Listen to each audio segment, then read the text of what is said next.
आज हम बात करने जा रहे हैं 20वीं सेंचुरी की सबसे कंट्रोवर्शियल पर्सनालिटी की, अडोल्फ हिटलर। एक ऐसा लीडर जिसे कुछ लोग जर्मनी का सेवियर कहते हैं और कुछ इसे हिस्ट्री का सबसे नेगेटिव फिगर। पर असल कहानी क्या थी? हिटलर इतना पावरफुल कैसे बना? जर्मनी ने उस पर इतना ट्रस्ट क्यों किया? और फिर एक मुल्क की ताकत उसकी तबाही का सबब कैसे बनी? आज हम सारी कहानी fact wise step by step समझेंगे। हिटलर 1989 में ऑस्ट्रिया में पैदा हुआ। चाइल्डहुड नॉर्मल थी, लेकिन घर का माहौल बहुत स्ट्रिक्ट था। वो पेंटर बनना चाहता था। Vienna academy of fine arts ने 2 दफ़ा उसे रिजेक्ट कर दिया। ये उसकी ज़िंदगी का सबसे पहला मेजर सेटबैक था। दूसरा सेटबैक था उसकी ज़िंदगी का एम खो जाना। गरीबी, जॉब ना मिलना, तन्हाई, ये सब मिलकर हिटलर को एक ऐसी सोच की तरफ धकेल रहे थे जहां वो अपनी फ्रस्ट्रेशन को किसी वजह में बदलना चाहता था। अब आते हैं 1914 में। 1914 में वर्ल्ड वॉर 1 शुरू हुई। हिटलर ने आर्मी ज्वाइन कर ली। वहाँ उसको एक पर्पस मिल गया, डिसिप्लिन, आइडेंटिटी और मुल्क से वफादारी। लेकिन 1919 में जर्मनी हार गया। इस हार के साथ आता है ट्रीटी वर्साय, तारीख का सबसे ह्यूमिलेटिंग पीस एग्रीमेंट। इस ट्रीटी के नतीजे में जर्मनी को भारी फाइन पे करना पड़ा। जर्मनी से ज़मीन छीन ली गई, फौज की लिमिटेशन कर दी गई, अवाम बेरोजगार हो गई और वहाँ गुर्बती बढ़ने लगी। लोग अपने हालात से बहुत परेशान हो गए। लोग नोटों का बैग भरकर रोटी लाने जाते थे। जर्मनी की इज्जत मिट्टी में मिल गई थी। यहाँ से हिटलर की सोच का एक नया चैप्टर शुरू होता है। हिटलर ने 1919 में एक छोटी सी पॉलिटिकल ग्रुप ज्वाइन की जो बाद में नाजी पार्टी बनी। हिटलर की स्पीचेस, उसकी इंग्लिश स्टाइल पब्लिक को इमोशनली कनेक्ट करती थी। वो उन लोगों की आवाज़ बन गया जो सिस्टम से थक गए थे।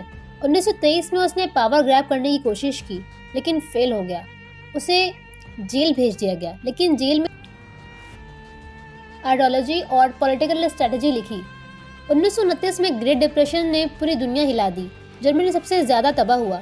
लोगों को एक स्ट्रॉन्ग लीडर चाहिए था, कोई जो जॉब्स वापस ला सके।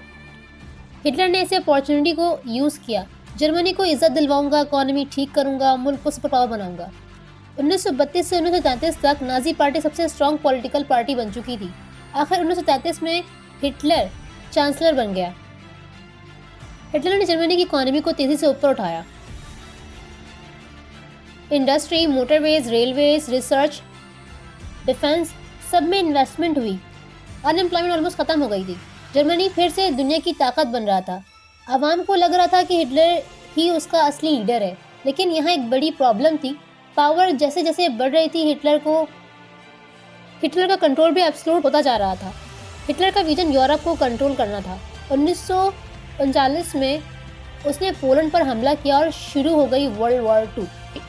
जर्मनी ने शुरू में फ्रांस, बेल्जियम, नॉर्वे, ग्रीस तक बहुत से मुल्क जीत लिए और कब्जा कर लिया। लेकिन फिर 2 बड़े पावर्स ने जर्मनी को रोक लिया, Soviet union, Britain and USA alliance. Problem बढ़ना शुरू होती गई। फ्यूल की कमी, रशिया की सर्दी, multi front war, logistical collapse. Germany धीरे धीरे पीछे हटने लगा।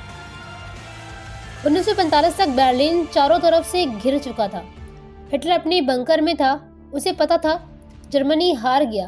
30 अप्रैल 1945 में हिटलर ने अपनी जिंदगी को ख़त्म कर लिया। 1 हफ्ते बाद जर्मनी ने सरेंडर कर दिया। 6 साल की जंग ने दुनिया को तबाह कर दिया और वर्ल्ड वॉर 2 में पहले वर्ल्ड वॉर 1 से ज़्यादा लोग मारे गए और तबाही ज़्यादा हुई। दुनिया भर से तकरीबन 5 करोड़ से ज़्यादा लोग वर्ल्ड वॉर 2 में मारे गए।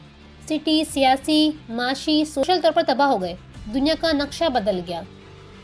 हिटलर एक बहुत पावरफुल लीडर था। जर्मनी ने क्राइसिस के वक्त अडॉप्ट किया।